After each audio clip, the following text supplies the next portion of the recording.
너를 위하여 새긴 우상을 만들지 말고 또 위로 하늘에 있는 것이나 아래로 땅에 있는 것이나 땅 아래 물속에 있는 것에 어떤 형상도 만들지 말며 그것들에게 절하지 말며 그것들을 섬기지 말라.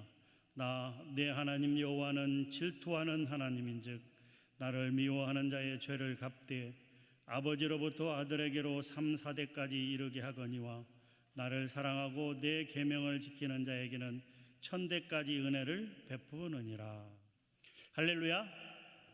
우리가 지금 하이델베르크 요리문답을 하고 있는데 오늘 제 몇 문을 하는지 아시나요? 96, 97, 98. 하이델베르크 제 96, 97, 98 이 세 문에 관하여 오늘 같이 공부를 하도록 할 예정입니다. 이 96문부터 98문까지는 10계명 중에서 제2계명에 관한 내용입니다. 다시 한번 복습을 해보면 하이델베르크 요리문답은 제1문에서 어떤 문제를 두고 시작하느냐, 살아서나 죽어서나 당신의 유일한 위로는 무엇입니까? 라는 질문으로 시작해요. 당신이 많은 위로가 있지만 그 참된 위로는 과연 무엇인가? 라는 질문에서 시작을 합니다. 그 대답은 바로 하나님으로부터 오는 위로, 그것이 바로 참된 위로라고 하는 것이죠. 그러면 이 문에서 그 참된 위로 가운데, 그 하나님의 참된 위로 가운데 복된 인생으로 살고 죽기 위해서 우리가 알아야 될 세 가지가 있다고 말씀합니다. 그 첫 번째는 죄와 비참함에 관하여, 우리의 죄와 비참함에 관하여, 즉 우리는 죄인이다 이거죠. 아담 이래로 모든 사람은 죄인이라는 원죄와 또 사람이 태어나면서부터 짓는 자범죄, 이런 죄들로 인하여 우리는 영원히 구원받을 수 없는 죄인이다 라고 하는 첫 번째 질문이죠. 그것을 알아야 된다라고 하는 것이죠. 두 번째는 이러한 죄와 비참함 가운데서 우리가 어떻게 구원을 받았는가에 대해서 알아야 된다라고 하는 것이죠. 구원받을 수 없는 우리가 어떻게 구원을 받았는가, 이것이 두 번째 알아야 되는 것. 그것은 바로 하나님의 전적인 은혜다. 그래서 세 번째는 그 하나님의 그 전적인 은혜로 우리가 구원을 받았는데, 그러면 우리가 어떻게 하나님 앞에 감사하며 살아가야 될 것인가 하는 것이 바로 이 세 가지입니다. 첫째는 죄와 비참함에 관해서, 두 번째는 그 죄와 비참함을 어떻게 하나님께서 구원해 주셨는가, 그리고 세 번째는 그 구원을 주신 하나님께 어떻게 감사하며 살아야 될 것인가 라는 이 세 가지 질문과 이 세 가지 답을 한 것이 결론적으로 하이델베르크의 중요한 내용이다 라고 하는 것이죠. 그럼 방금 말씀을 드렸습니다마는 우리가 구원을 받을 때 우리의 어떤 노력이나 우리의 어떤 선행이나 우리의 어떤 착한 일이나 이런 것들이 전혀 필요치 않다라고 하는 것이죠. 왜냐하면 우리가 구원을 받을 때 그것은 하나님의 전적인 은혜이다. 우리의 노력이나 선행이 그런 것들이 하나도 포함되지 않았다라고 하는 것이죠. 그렇게 말씀드리면 어느 분들은 이렇게 오해할 수도 있어요. 그러면 선행은 필요치 않지 않습니까? 라고. 하나님께서 우리의 선행 여부와 관계없이 우리를 구원하여 주셨는데 그럼 우리가 선행을 할 필요가 있겠습니까? 라고 질문하는 사람들을 위해서 이렇게 말씀하세요. 선행은, 착한 일을 하는 것은 구원의 공로는 아니지만, 구원과는 관계가 없지만 선행은 반드시 해야 되는 것이다 라고 하는 것이죠. 91문에서 선행의 정의가 무엇이냐라면 참된 믿음으로 율법을 따라서 행하는 것이다 라고 하죠. 우리가 구원을 받을 때 하나님 앞에 선행을 하는 것들이 전혀 도움이 되지 않지만, 구원받은 우리는 그냥 예전처럼 막 살아서는 안 되고 어떻게 해요? 하나님의 말씀대로 살아가야 된다라고 하는 것이죠. 그 말씀, 그 율법에 따라서 살아가는 것이 바로 선행이다라고 하는 그렇게 살아가야 된다라고 말씀하고 있고, 그러면 그 말씀을 알아야 되는데, 그 하나님이 말씀하신 그 율법에 대해서 알아야 되는데, 그래서 이 십계명에 관한 내용이 기록이 되어 있다. 율법의 가장 기초라고 할 수 있는, 율법의 가장 중요한 요소라고 할 수 있는 십계명을 아는 것, 이것이 바로 어떻게 해요? 선행을 실천할 수 있는 길이다라고 하는 것이죠. 선행, 좋은 일, 착한 일을 하고 살아야 되는데 뭘 어떻게 살아야 되는가? 일반 사람들처럼 사회 규범과 도덕을 지키는 것이 선행인가? 그렇지 않다라고 하는 것이죠. 하나님께서 주신 말씀, 율법을 지켜나가는 것, 이것이 바로 선행이다라고 하는 것입니다. 그래서 십계명을 하나님께서 지키도록 우리에게 말씀을 하셨어요. 그런데 그 어떤 사람도 십계명을 온전히 지킬 수는 없습니다. 율법을 온전히 지킬 수는 없는 것이죠. 그런데 왜 하나님께서는 우리에게 율법을 지키라고 명령을 하셨을까요? 그것은 하이델베르크 제115문의 답을 보면 알 수가 있습니다. 제가 읽어드리겠습니다. 우리는 평생 동안 우리의 죄악된 본성을 알고 그리스도 안에서 사죄와 의로움을 더욱더 간절히 추구하도록 하기 위함입니다. 또한 이 세상의 삶을 마치고 목적지인 완전함에 이를 때까지 하나님의 형상으로 더욱더 변화되기를 끊임없이 노력하고 하나님께 성령의 은혜를 구하기 위함입니다. 이 말을 간단하게 말씀드리면, 우리가 십계명을 비롯한 율법을 온전히 지킬 수는 없지만 그것을 지키기 위해서 애쓰고 힘쓰고 노력해야 된다라고 하는 것이죠. 1계명부터 4계명까지를 하나님 사랑이라고 하는데, 하나님을 어떻게 사랑해요?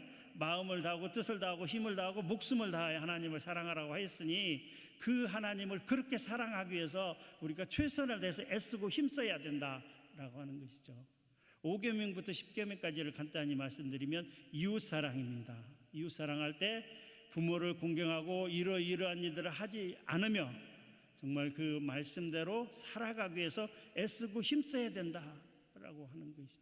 그 하나님께 구원에 대한 감사를 어떻게 표현할 수 있느냐? 이 말씀대로 지켜나가야 되는 것. 그 말씀의 가장 기본이 무엇이냐? 바로 십계명에서부터 출발한다라고 하는 것이죠.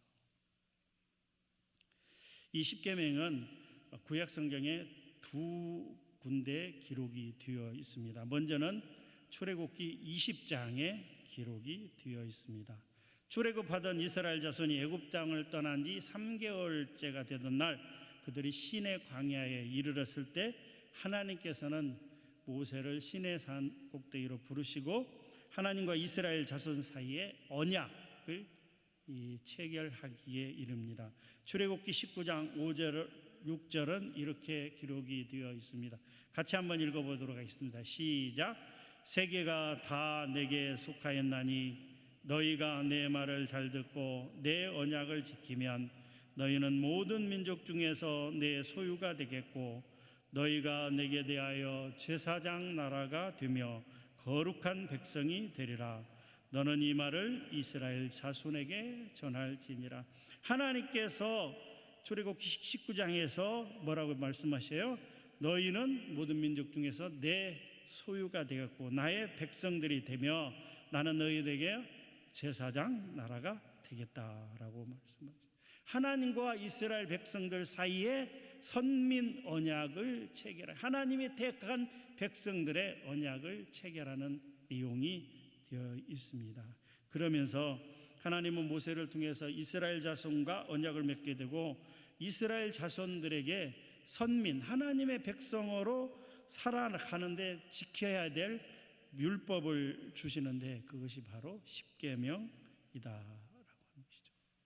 그런데 그 출애굽기 20장에서 받았던 그 십계명을 이스라엘 백성들은 광야에서 40년의 광야 생활을 한 다음에 애굽에서 나왔던 20세 이상의 애굽 1세대들, 애굽 세대 1세대들은 광야에서 다 엎드려 죽었고 그들이 하나님 앞에 범죄함으로 말미암아 40년의 그 훈련을 끝난 다음에 이제 모세가 그 애굽에서 나올 때 20세 이하의 어린이들 그리고 그 광야에서 태어난 그 출애굽 2세대들을 데리고 40년 후에 이제 가나안 땅으로 들어가기 전에 모압 땅에서 신명기 5장에서 다시 한번 이 십계명의 말씀을 주고 있습니다.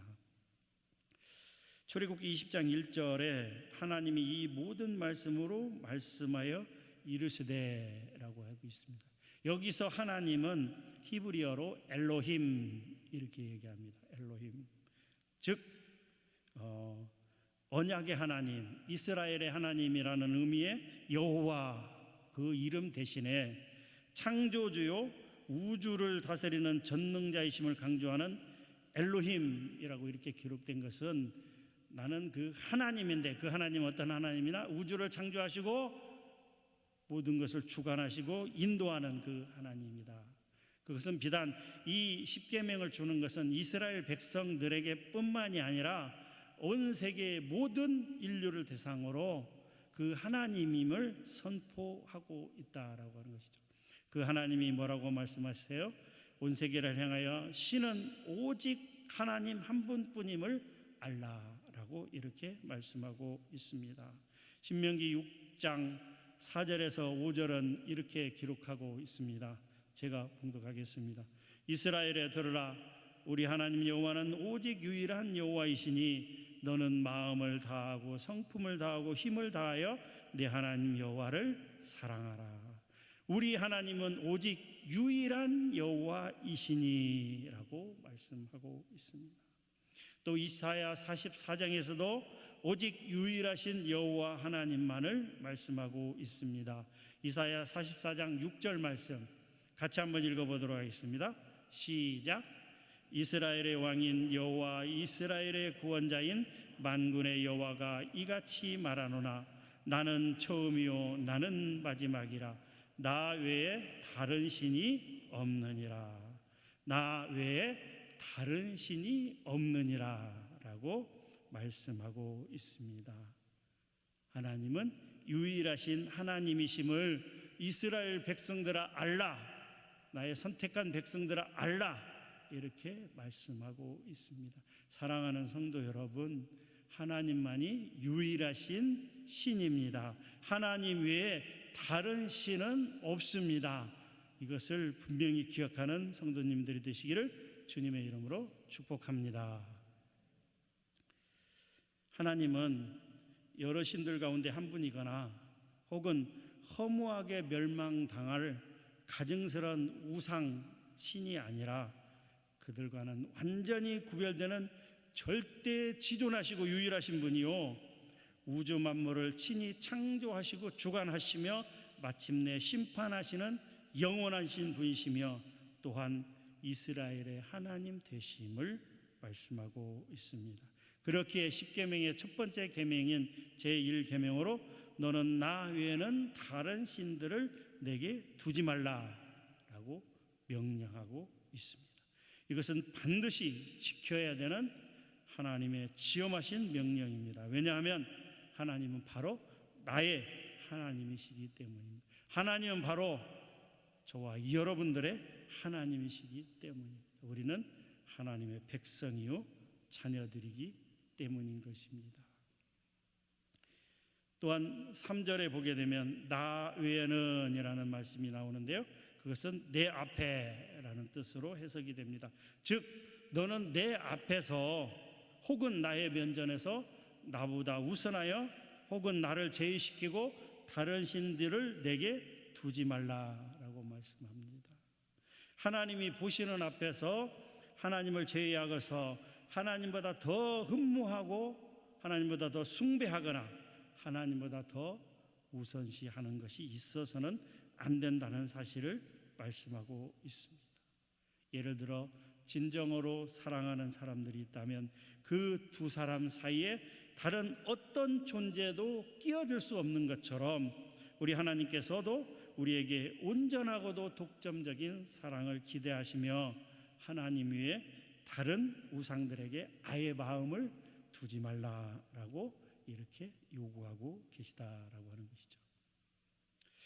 사실 이 제1계명 나 외에 다른 신을 내게 두지 말라라는 말씀을 온전히 지킨다면 제2 계명은 해당 사항이 없습니다. 하나님만을 오직 나의 유일한 신으로, 그리고 나의 영원하신 아버지 하나님으로 섬기고 나의 마음과 나의 모든 것이 하나님으로 가득 차 있다면 내 마음이, 내 몸이 다른 데를 향할 이유가 없습니다. 그렇기 때문에 제2 계명엔 우상 숭배를 하지 말라는 말씀은 전혀 해당 사항이 없다라고 하는 것이죠. 그런데 하나님 외에, 하나님을 포함하여 다른 신을 섬기거나 하나님 외에 다른 마음을 향하여 있거나 다른 것을 향하여 마음을 빼앗기게 된다면 그것이 바로 우상 숭배다라고 하는 것이죠. 하나님만을 유일하신 신으로 온전하게 섬긴다면 우상을 새기고 만들고 또 절하거나 섬기는 일이 없기 때문이다라고 하는 것이죠. 그러나 사람들은 그들 마음 가운데 하나님을 완전히 밀어내는 것이 아니라 그 마음 가운데 한쪽은 하나님을 두고 또 다른 한쪽으로는 다른 것을 마음에 두고 있다라고 하는 것이죠. 성전 안에 하나님께 제사를 드리며 또 다른 바알이나 아세라나 온갖 우상에게 또한 제사를 드리고 있는 것과 마찬가지다라고 하는 것이죠. 사람들은 그들 마음 가운데 하나님 대신에 또는 하나님과 동등하게 의지하기 위해 어떤 것을 만들거나 소유하고 있다라고 하는 것이죠. 그러니까 하나님을 완전히 배제시키고 다른 것들을 섬기는 것이 우상 숭배가 아니라 하나님도 섬기고 이것도 섬기고 저것도 섬기고 하는 그런 마음이 바로 우상 숭배다라고 하는 것이죠. 95문의 답은 이렇게 이야기합니다. 우상 숭배란 하나님을 완전히 배제시키는 것만을 의미하는 것은 아닙니다. 사람들은 마음 한구석에 하나님을 모시면서 또 다른 마음 가운데 우상을 섬기는 것을 좋아합니다. 다다익선이라고 많으면 많을수록 좋다라고 합니다. 그런데 그러한 일은 있을 수 없다라고 하는 것이죠. 그러한 모든 것이 다 우상 숭배라고 하는 것이죠. 하나님과 다른 것을 겸하여 섬길 수는 없는 것입니다. 마음 한구석에 하나님을 모시고 또 다른 쪽에는 다른 것을 우상을 모시는 그런 것은 참으로 어리석은 것이다 라고 하는 것이죠. 우리 제96문의 문제와 답을 다 같이 읽어보도록 하겠습니다.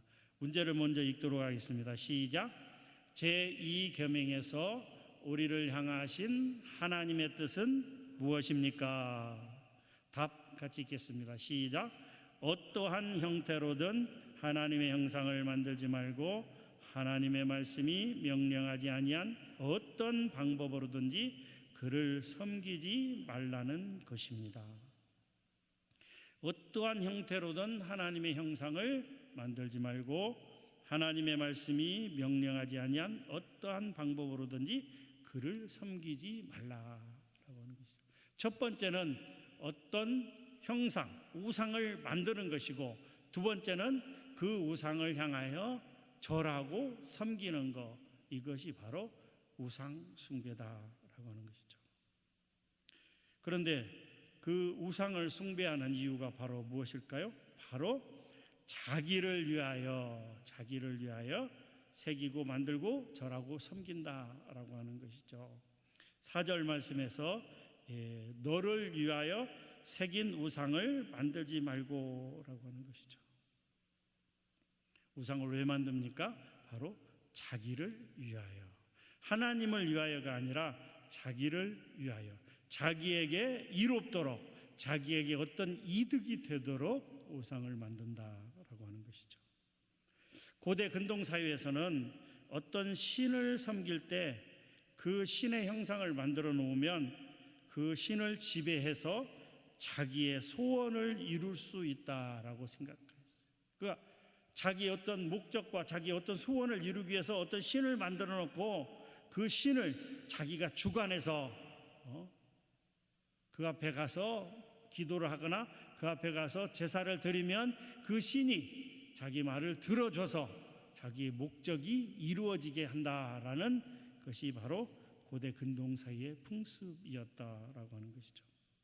그래서 그 신전에다가 그들이 섬기는 신의 형상을 만들어 세우고 거기서 제사를 드리고 신에게 소원을 간구하는 의식을 거행한 것입니다. 하나님께서는 이런 이방 민족들처럼 이스라엘 백성들도 하나님의 형상을 만들어 놓고 자신들의 욕심을 위해서 하나님을 이용할까 하나님께서 생각을 했던 것입니다. 그래서 이 말씀을 주셨다라고 하는 것이죠. 사랑하는 성도 여러분, 오늘날도 성도들 가운데 자신의 어떤 목적을 위해서, 자신의 이득을 위해서 어떠한 형상을 만들어 놓는 사람들이 있다라고 하는 것이죠. 하나님 앞에 기도를 할 때도 자신의 목적만을 이루어지기를 위해서 기도하는 태도는 옳지 못한 태도이다. 물론 하나님께서 우리 아버지이기 때문에 우리에게 필요한 것을 간구할 수도 있습니다만은 오로지 거기에 초점을 맞추어서 하나님의 뜻은 전혀 상관하지 않은 채 자신의 목적을 이루기만을 위해서 하나님 앞에 나오는 태도는 어쩌면 또 하나의 형상을 만드는 그러한 일이라고 이야기할 수가 있는 것입니다. 사랑하는 성도 여러분, 우리가 하나님 앞에 나와서 간구하고 기도할 때 중요한 것은 우리의 목적을 위해서 하나님 이루어 주시옵소서, 반드시 이루어 주시옵소서, 일주일 내에 언제까지 이만큼 이루어 주옵소서라고 매달리기보다는 하나님께서 지금 나에게 원하시는 것이 무엇입니까? 하나님, 내가 무엇을 하기를 원하십니까? 하나님의 진정한 뜻은 무엇입니까? 라고 하는 태도가 우리에게 정확하고 옳은 태도라고 이야기할 수 있어야 됩니다. 하나님의 뜻대로 사용하여 주옵소서. 하나님, 내가 여기 있나이다, 나를 사용하여 주옵소서라고 하는 태도가 바로 바른 태도라고 하는 것이죠. 지금 우리가 어떤 탐심의 노예가 되어 있다면 이미 우상을 섬기고 있는 것이라고 말씀드릴 수가 있습니다. 사랑하는 성도 여러분, 우리는 우리의 마음속에서 탐심을 제거해야 된다라고 하는 것입니다. 레위기 26장 1절은 이렇게 말씀하고 있습니다. 다 같이 큰 목소리로 읽어보겠습니다. 시작. 너희는 자기를 위하여 우상을 만들지 말지니 목상이나 주상을 세우지 말며 너희 땅에 조각한 석상을 세우고 그에게 경배하지 말라. 나는 너희 하나님 여호와임이니라. 너희는 너희 자신을 위해서 우상을 만들지 말라라고 말씀하고 있습니다. 이 4절에 새긴 우상, 너희 자신을 위하여 새긴 우상이라고 있는데 그 새긴 우상으로 번역된 히브리어 페셀은 돌로 자르다, 잘라 만들다라고 하는 것이죠. 원래 자연적으로 되어 있는 돌을 가공을 해서 뭔가 연장이라는 그 도구를 이용해서 가공을 해서 한 것을 바로 새긴 우상이다라고 하는 것이죠. 하나님께서는 제사를 드리는 제단을 만들 때 하나님은 돌들을 가공하지 말라라고 말씀합니다. 출애굽기 20장 25절에 이렇게 기록되어 있습니다. 내가 내게 돌로 제단을 쌓거든 다듬은 돌로 쌓지 말라. 내가 정으로 그것을 쪼면 부정하게 함이니라라고 말씀합니다. 새긴 우상이란 석재나 금속을 자르거나 조각하거나 혹은 빚어 만든 형상을 말하게 됩니다. 성경의 역사를 보게 되면 이스라엘과 그 주변 이방 나라들은 끊임없이 돌, 나무, 금, 은 이런 재료들의 가증스러운 우상을 새기거나 혹은 금속을 녹인 주물을 가지고 무익한 우상을 만들었다라고 하는 것이죠. 인간이 이처럼 다양한 방법과 여러 가지 모양으로 우상을 만들었던 이유가 무엇이냐? 바로 자기 자신의 탐욕을 채우기 위함이었던 것입니다. 그렇게 하나님은 너를 위하여 우상을 만들지 말라라고 말씀합니다. 사도 바울도 이렇게 이야기했습니다. 탐심과 우상 숭배를 동일한 것으로 보고 이런 마음이나 행위를 피하라고 권면합니다.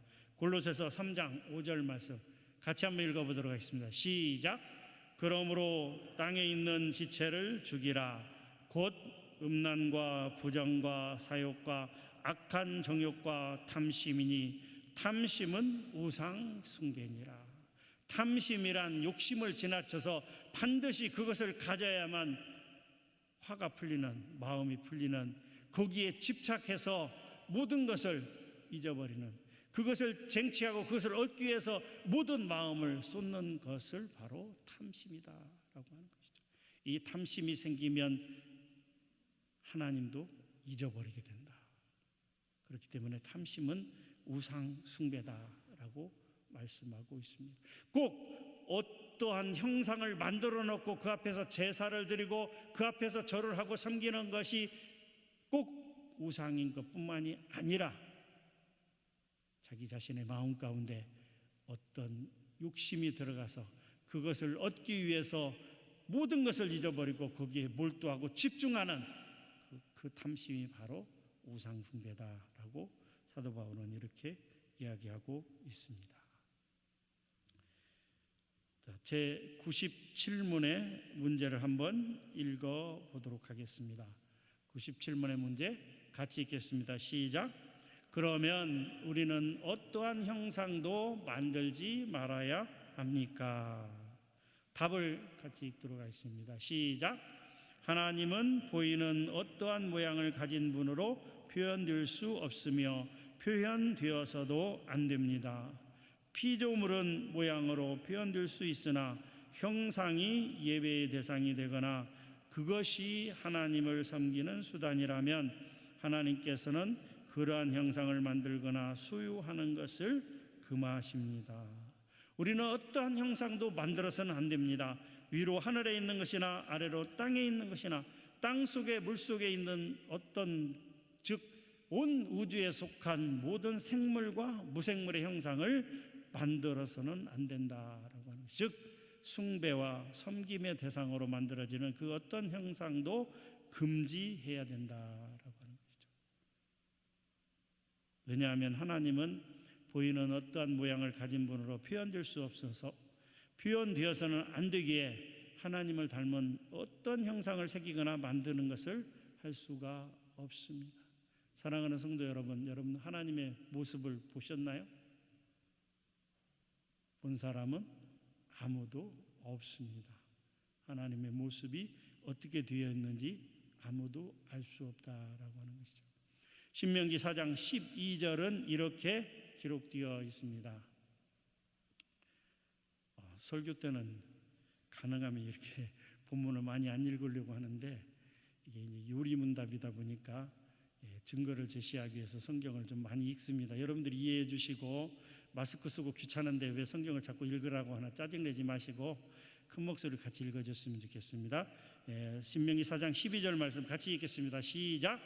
여호와께서 불길 중에서 너희에게 말씀하시되 음성뿐이므로 너희가 그 말소리를 듣고 형상은 보지 못하였느니라. 15절도 이렇게 되어 있습니다. 15절 말씀 같이 읽겠습니다. 시작. 여호와께서 호렙산 불길 중에서 너희에게 말씀하시는 날에 너희가 어떤 형상도 보지 못하였은즉 너희는 깊이 삼가라. 하나님의 모습, 하나님의 형상을 본 사람이 아무도 없는데 상상을 해서 하나님은 이렇게 생기셨을 것이다 라고 해서 그 어떤 형상을 만들어서는 안 된다라고 하는 것이죠. 그 어떤 우상을 새기거나 만들지 말고 그 다음에 그 새기거나 만든 것들에게 절하지 말라라고 말씀하고 있습니다. 절하다라는 단어의 의미는 엎드려 경의를 표하다, 경배하다 이런 의미입니다. 그러니까 우상을 만들어 놓고 그것들에게 절하지 말라라고 말씀합니다.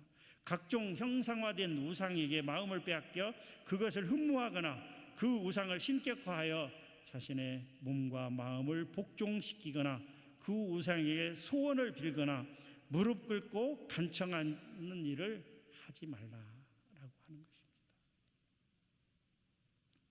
이어서 또한 그것들을 섬기지 말라 이렇게 말씀합니다.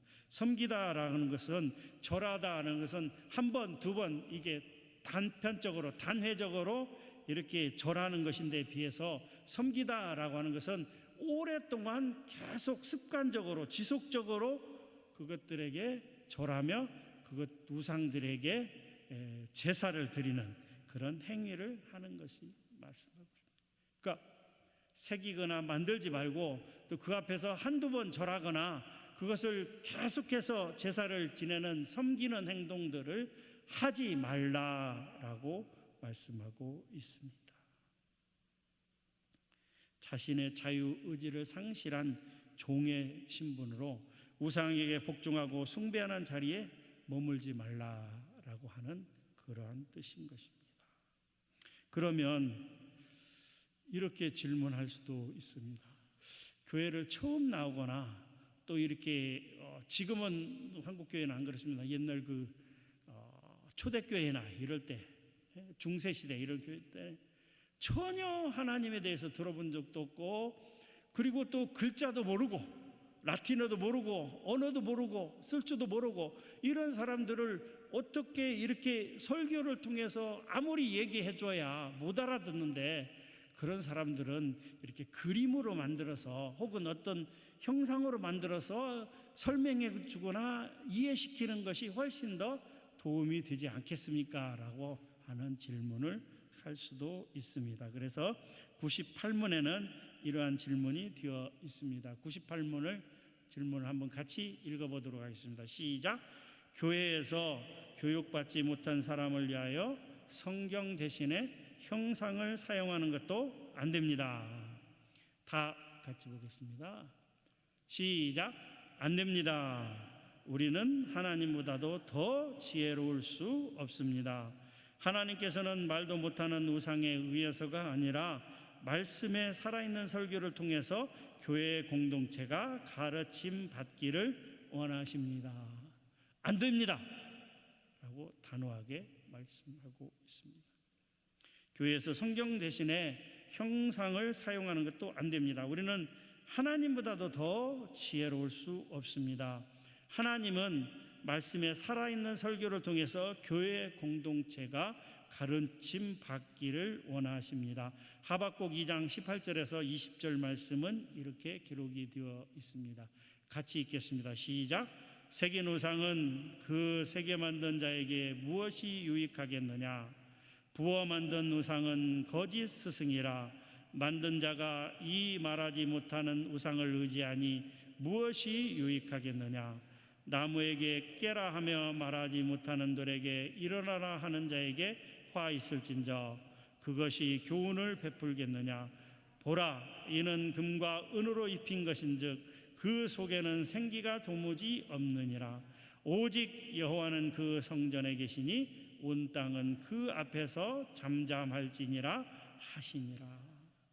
말도 못하는 돌, 말도 못하는 나무에게 무언가를 기대하고 의지하고 그것들을 섬기고 절하는 것은 참으로 어리석은 행동이라고 말할 수 있습니다. 그렇습니다. 하나님의 말씀을 전할 때 하나님의 형상, 또 말씀의 어떤 형상들을 만들어서 그것으로 전하려고 하는 태도는 잘못되어 왔습니다. 특별히 중세시대의 성상 숭배 논쟁이 참 오랫동안 지속되어 왔습니다. 이 성상이라고 하는 것은 뭐냐면 성경에 기록된 하나님의 말씀이나 혹은 예수 그리스도 혹은 마리아 혹은 이런 사도들의 모습을 새긴 형상을 만들어서 붙여놓고 그 앞에서 경배를 표했던 것이 바로 성상 숭배 사상입니다. 그 숭배 사상의 원인은 뭐냐면 당시 교회가 그 북방민족인 게르만 민족들에게 그들이 게르만 민족이 이게 복음을 전해줌으로써 그들이 받아들였어요. 근데 이 북방민족인 게르만 민족들은 전혀 일자무식이에요. 아무것도 모르는 거예요. 그러니까 아무리 말씀을 라틴어로 된 이 말씀을 얘기를 해도 못 알아듣는 거예요. 그러다 보니까 어떻게 해요? 그림을 그리기 시작했어요. 예수님은 이런 모습, 사도들은 이런 모습, 모세는 이런 모습, 마리아는 이런 모습. 그러다 보니까 그게 더 훨씬 더 재미있고 또 훨씬 더 쉽고 이러니까 교회 안에, 온통 교회 안에 덕지덕지 그런 그림들을 붙여놨던 것이죠. 그 성상 숭배 사상이 15세기까지도 이르러서 목판화, 나무로 뭔가 새기고 동으로 새긴 그런 형상으로 일어났습니다. 사실 오늘날 카톨릭에서는 이 성상을 신앙과 경건의 마음을 일으키는 어떤 보조물로 생각하지만 우리 개신교에서는 일체 배격하고 있습니다. 왜냐하면 유일한 숭배의 대상은 하나님이시며 하나님 위에 또 다른 보조적 존재가 필요하지 않다라고 하는 것이죠. 그렇기 때문에 예수 그리스도의 성상이나 마리아 혹은 사도들의 성상은 아무런 의미가 없다라고 하는 것이죠. 저는 사실 궁금해요. 예수님의 모습을 그린 형상들이 있는데 예수님이 정말 그렇게 생겼을까?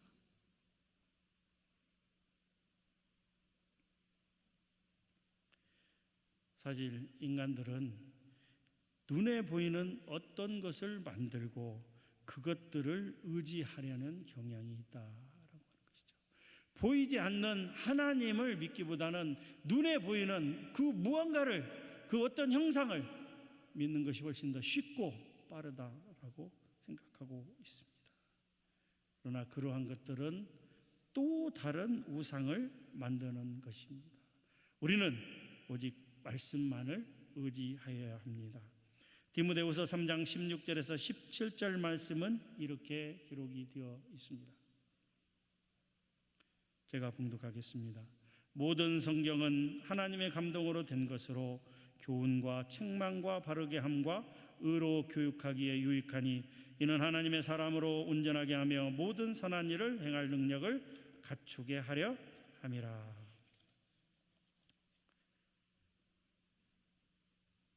하나님은 질투하는 하나님이라고 말씀합니다. 즉 이 말은 하나님께서 자기 백성을 너무도 사랑하시기에 질투하시고 마침내 하나님께 돌아오도록 징계하시는 것입니다. 하나님 외에 다른 우상을 섬기는 자의 마지막은 바로 멸망이라고 하는 것이죠. 하나님의 백성들이 하나님을 떠나 우상을 섬긴다면 그것은 멸망의 길로 가는 것이기에 하나님은 그냥 보고 계시지 않는다라고 하는 것이죠. 마치 부모가 자식이 잘못하면 매를 들고 징계함으로 바른 길로 돌아오게 하는 것처럼 하나님도 우상을 섬기는 잘못을 범하고 있는 당신의 백성들을 징계하더라도 하나님 앞으로 돌아오게 하는 것입니다. 그렇기 때문에 하나님께서 자기 백성에게 내리는 징계의 채찍은 심판이나 저주가 아니고 축복이며 사랑의 표현인 것입니다. 사랑하는 성도 여러분, 지금 징계를 받아 고통 가운데 있습니까? 바로 하나님의 축복입니다. 신명기 8장 5절은 이렇게 기록되어 있습니다. 너는 사람이 그 아들을 징계함 같이 내 하나님 여호와께서 너를 징계하시는 줄 마음에 생각하고. 사무엘하 7장 14절은 또 이렇게 기록되어 있습니다. 나는 그 아비가 되고 그는 내 아들이 되리니 저가 만일 저를 범하면 내가 사람 막대기와 인생 채찍으로 징계하려니와. 사랑하는 성도 여러분, 말씀을 맺도록 하겠습니다. 여러분에게 마지막으로 한번 질문을 하고 싶습니다. 여러분들은 온전히 하나님만을 섬기고 계십니까? 여러분들의 마음 가운데 온통 하나님으로만 가득 차 있습니까? 아니면 여러분들 마음 가운데 하나님도 계시고 여러분들이 생각하는 다른, 예를 들자면 돈이라든가 건강이라든가 아니면 다른 욕심나는 그 무엇이라든가 그런 것들이 함께 자리 잡고 있습니까? 하나님은 그것을 싫어하십니다. 하나님은 구원받은 우리들이 하나님의 말씀대로 살아가기를 원하는데 우리의 몸과 마음 전체가 하나님으로 가득 차기를 원하십니다. 하나님은 우리의 전부가 하나님 한 분이기를 원하십니다. 하나님 위에 그 어떤 작은 것이라도 우리의 마음 가운데 남아있다면, 하나님 외에 다른 어떤 것을 생각한다면 그것이 바로 우상 숭배입니다. 사랑하는 성도 여러분, 우리의 몸과 마음에 붙어있는 잘못된 것을 몰아냅시다. 우리가 가지고 싶어하는 욕망, 질투, 미움, 시기, 그 어떤 잘못된 것이라도 몰아냅시다. 저와 여러분들의 몸과 마음 가운데 항상 늘 어느 때나 어느 곳에든지 간에 하나님만으로 가득 차 있기를 주님의 이름으로 간절히 축복합니다. 하나님 감사합니다. 이 시간도 우리에게 귀한 말씀 주시니 감사합니다. 하나님, 우상 숭배가 무엇입니까? 하나님 위에 다른 것을 마음에 두는 것, 하나님 위에 다른 것을 새기고 만들어서 그 앞에 절하고 섬기는 것이 바로 우상 숭배입니다. 하나님, 우리 사랑하는 모든 성도들 우상 숭배하는 일이 없도록 하나님 붙잡아 주시고 인도하여 주시옵소서. 하나님 나라에 가기까지 오직 몸과 마음 가운데 하나님만으로 가득 찬, 말씀으로 가득 찬, 그래서 말씀을 따라가는 하나님의 뜻대로 나아가는 그런 삶이 될 수 있도록 우리에게 은혜를 베풀어 주시옵소서. 감사드립니다. 살아계신 예수님의 이름으로 기도하옵나이다. 아멘.